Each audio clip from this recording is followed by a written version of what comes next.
Mamangi aina ai KEI video namada maman ju haibiro haidana adu ngasi se mate ama namake ngasi mu chab chapne ba laibudi lairo jong sigi 66000 people sigi sine azatra 66000 aduga sigi mirror yaw bisina kaya 76000 adaki somgi sina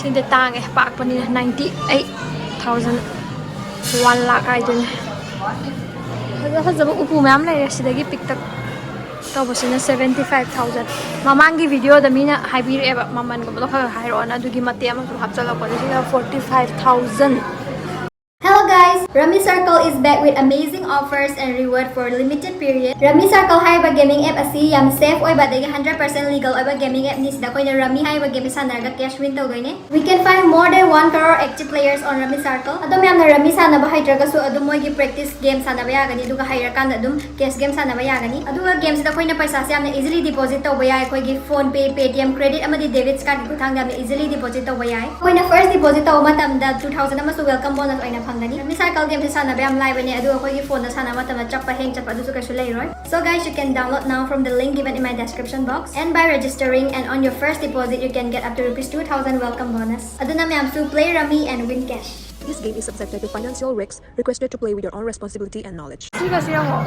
sisi 1 lakh latik lang eh. Tuh, 1 lang. Sina 37,000. Hasay again. Sina 62,000. Masayam na. Sina kala lapit pa sina 25,000. And this is me. Sige mirror sina 7,000. Sina 48,000. Maman sing se. Adum yabring view. Sige sina light or basina 50,000 ne. Mas tay macha chutek so basina 46,000. Sige macha sina kaya no. Sina 10,000 hai din sina 15,000. Mo si online su kak pa hai ban on purchase. Table drawer sing se 10,000 pi ba yaure 9,000 pi ba yaure 8,000 pi ba yaure. 7,490. Sina 13,000. What's the money? Si Pazaye.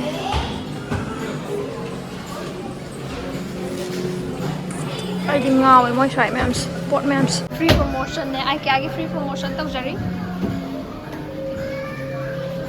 I hong mo merani ay nang ham. I me do na sum tija ba si kangkan ji. Lupa songa tang ni. Sila yan. Si hong yai. Yai. Amazon da hena tang hai ba si je. Dai ma phong khang le ko se phatra. Sigi phamung se kya no 35,000. 36,000. Pillow ke kai lo yaura kan da 51,900 mo pak ke da. To. Sida lai re. Pustori mbio kai na oga da sing. Delivery price sila.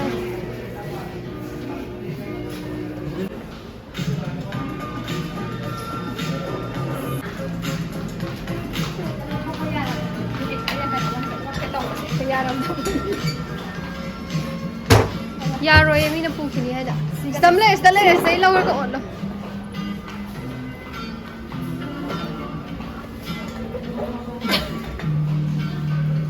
Sila ka la ga singap da tho. Sila sala ka siap na ya. Napi.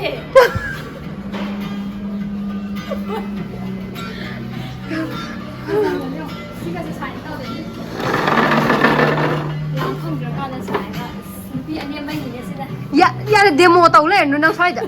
Si da grey kitchen am sulai re. Hazai ye. Si na grayish. Hazai hai na.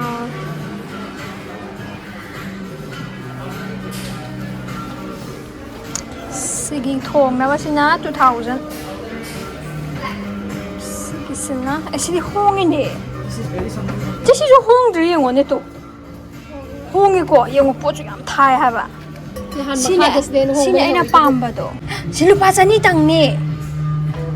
Ay si pamba ni. Si lupa chani tang ni ang hung eh. Kasi ngô do. Ay ngawre. Cô ở phụ sử dụng mà phụ bây giờ đảm dar card ở đây xin mà mình kẹp đi riêng ra cái có. Mà mình là gì? Xin lời. Là mà cái xin phụ trăm mà thôi. Xin á, ai tin thầu rồi thì mà các nắp này. Shopping mall này tôi dùng pan mình phăm nhà này hả vậy? Pan mình ra. Bác kẹp đi ra. Bác kẹp thà đi bên nó. Mà mình đi cái nào cũng được. Đây phải như vậy. Xin mà mình cả.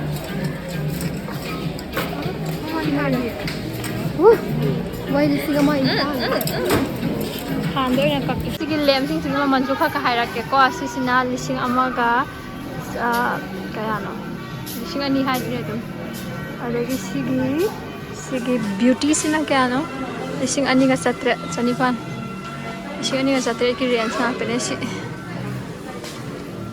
sina lising ahum ada sina khar tangam do ma sida gi se lising mari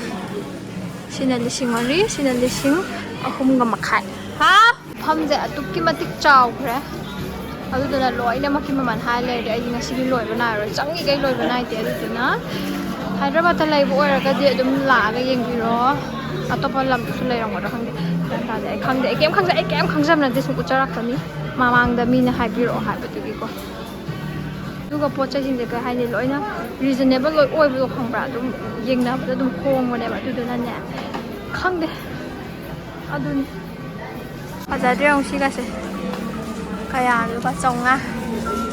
Sina candle ni orang sina lavender kisah kita masuk je tongan kara kena raga price kya no? Ano price five thar kita kita. Ay 24. Ay 24. Discount tu leh. Ada sina grey gi, sina peach, ada this, sina peach, ada sina pinkish, sina kamar hai deh. Raspberry color type इसमें yellow फसाई season मचा ले तो सीधी मनम से अब संग ते मैं आपको मिक्स करना सीजन से तांगम ni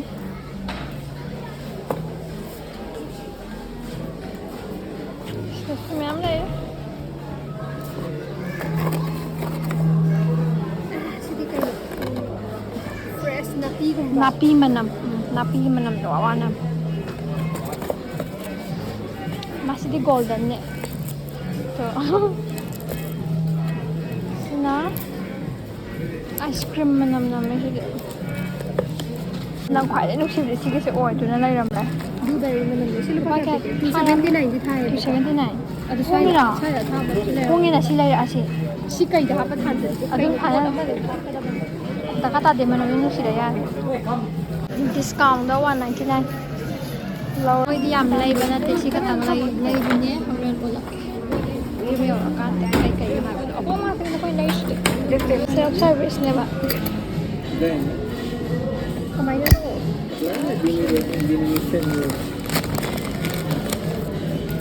largest small da luxury wow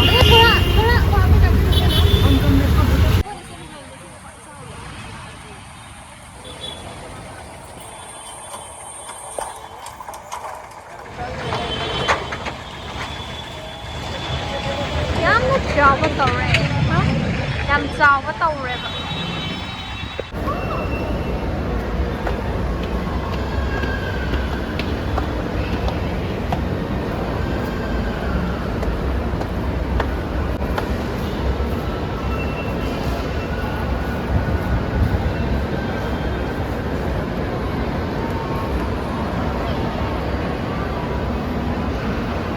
Pepe sẽ đi làm sao vậy? Xem với chưa? Aduni hoi chongmen begini. Ay borang kau. Masih yang tengah. Sini jadi pan lah. Thai này cái hùng bấm lên rồi mẹ thì tạ mà này. sidaw satin sa bulu pasani ba nilo na lay dori ka ba so plastic there also plastic Nice. mama dilay ba ya ba zani Review. Wa manuman masam nang daw sa zero. nasak na pagti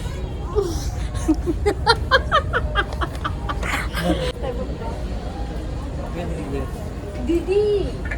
sisina pet shop ne stay kiki horet pot khara lay bi dus ulak kay yum da yaw rakan Aji yung handore aduga akoy nga sagay lay po chim ore yung yara kan ulat ke.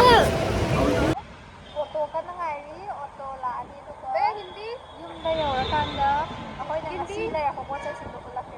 हम लोग ये Saran city mall के सामने से ako makatra khalaga yam atang malay ba today that's why ai kya de ako mak khalaga kai de moi gi upu sin do khatai ha so lay ba to ka sungam moi sitting with Mr. Mac दिख रहा है बस बारिश ai na mo khai yam pa ma hai ga thai di mo khai lam di lay gumba sugumba sang nam thai ba jaga khuding di ko siam pamza ba dan ting ting su lao re environment su kana re da ha ha ba sa apa ba sa da ka sang ma thai de yumda lay maning yam chai adu yara ka pai ado khoi nang sai lar pasing ba kai kai no mathang mathang ula age ba first ki cat food I need to have it Siva deluxe tuna fillet in jelly nahangai adum 34 piba packet 34 piba do pizza bane do si nam tang ba ko ta han ba 99 la ka pi me sum sometimes mo ju khare na ta ba khare na expensive ba sometimes pizza ge na lai ra pani khoi na kai ani dum mar mak ta ga dum restaurant na cha ga atang mo pot ta ba mai na mai su expensive pizza ge to bane aduga si na magi favorite to amadi ta ko khare akum lai ri si na ki sana na ba kamja di ora ba ni ma si sise tangi sisi di ko kama hai dun sise lupa sa truka something pi bane aina lai bana te ako channel lai bi bane sisi na ako chegi moi hadi thaba tawmina ba mama na bi birthday gi gift oina lai bi rapani salwar kurti sisi na ai gi lai rapane ba ko sisi na set oina hadi sisi na jogger pen lai da na ko aduga company moi brand se maming se kaino studio fit hai and sisina hojiki fritua panana litna ba set oina litna ba shirt ne price website have the lagi ne mo aduga mathang gisna sisina max kine max fashion gi so ina set oina dara pa ne fruit ne sisina brooklyn have ko sige Sige jogger pen siga Maxi ka man de masa sisi na kya no 1990 eh suma ito eh dum Ponggaw siga fruit siga dum tanan ni sina ay uling ba sisi na masay ay kya dai dai ako po chasing bine ba ako di ka kya atang bale di ko ma first na sige manam de lord sige candle de si candle se kai dino kai no kabrang sak ini ba kabrang sak ini sa ko eh berries sama di kay mamin do ko mulberries manam de tunung sim to eh sige manam da nga sak manam mi do mo dai na namin nang anai di si sina kay oram daw mali hangga mai sana nam do man nagte si sina kanggan do ne ba ko kanggan ama haina yan therapy do ne ba si ja aina Amazon de aina thaina sum lining da Amazon di yang ka ni lising ama kaya lising ama hena lising ama yaw tu lai yaw da lai ba lising ama ya lai lai bane sa 3,500 sama pan lising ama ni ma ta ado si di only rupa kya no lai ba do rupa kya no sing sai la ko da 699 budi thai ba discount da songa da lor ko ni si je khanto akan to ulake phajana thangi sina scrubber have na tro man chaniang kai da thangi sina shopping board ne susmagi ne sidi ma ki sina ba magi udan gi board am lei ba ko kai na ga manung dai ko course thoge ba adu na sidi oi na upgrade tar ni udan gi du sidu kam di kanam ne to si thang ma mi di ka ta ga ka ho ma si plastic se le si na price kya ani อันนี้เนี่ยมันตามกระจกอะ279ไข่ 2499 2499เด้อ24ไก่บ่ะ 2499ที่ชื่ออันนี้ก็จำได้249เลย 2499ไทยตั้งดิสคาวน์10% 20% ใครดีตาแล้วก็คิดแบบนี้ เป็นที่อาจารย์แบบนี้ที่ตาสนิทแบบนี้ มากันแล้วจะหอยมา กันเลยจะชอบสุดอะจับจั่ว Macu ako. Adagi matang gisina lin roller happen na tro. Hawdong matu ako na tro. Matu ko yi hawdong gi kai. Ya dai ko shi. อย่ามันเราบ่อยู่นี่ Ko yi hawdong gi matu lo ko na tro atu tin gisina. Lora ko reda. Adagi si satin de ko yang sai pu bai ni lai ko na te. Adagi last gisina si kai do. Jar ko jar do. Ai na sugum bazar ya. Trending pa kamba. Ai me zong am ta nge sugum ba se.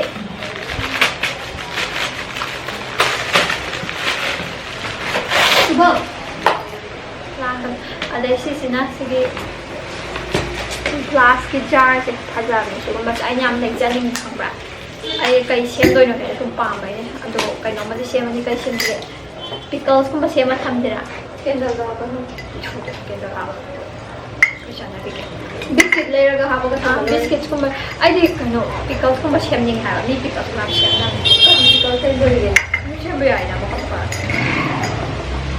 Biscuit layer ka habo ka sama. Kikis ko ba? Ayah mahiyaw ko siya mah.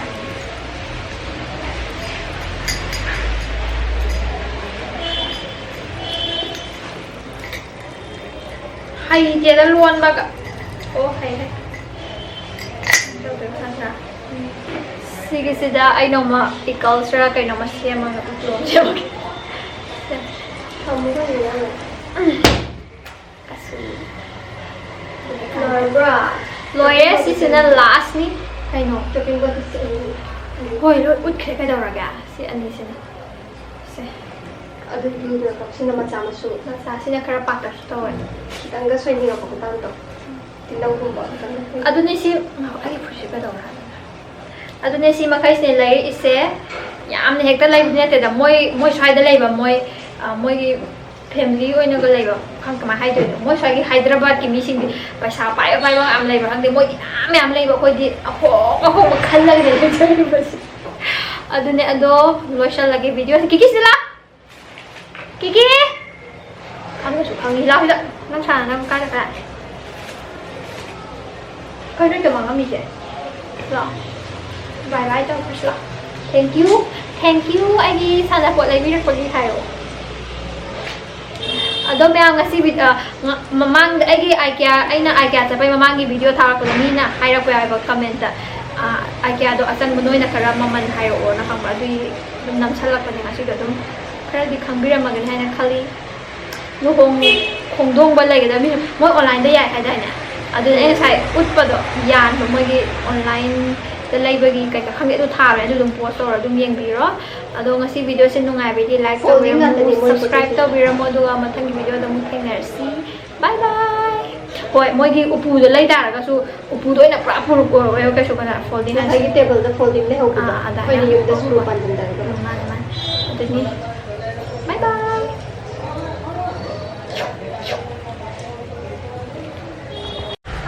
si July rak panai ut pa kaw bai na si sina kai ba si su atang ba ni si di khan ba di khat je khak pi ba na 135 Ado pizza sa amta ma pa mo yun. Ito yung gi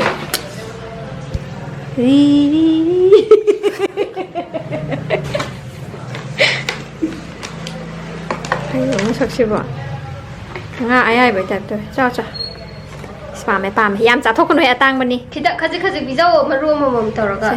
Nong magi. Se Masih sai de bom to sai de bai mo ngam to akan ba sai yo san yemi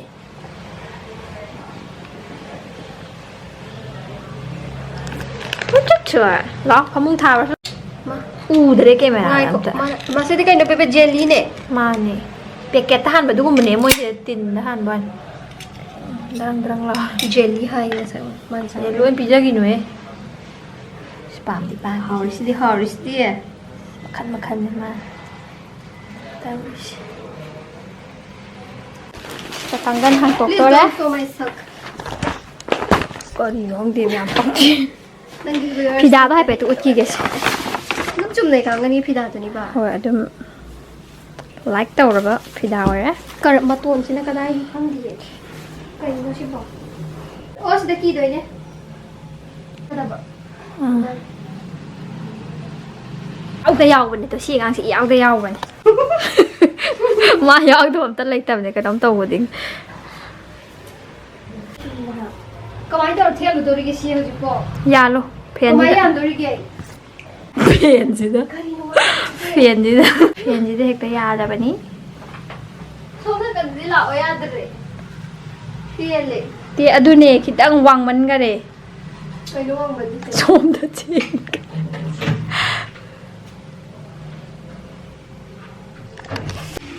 เนาะ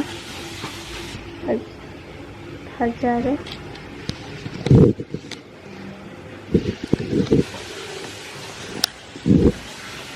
Vai do que é. 칼리 nang na mong kujin na roi phoi tat pi ni ko lupa 2,000 ni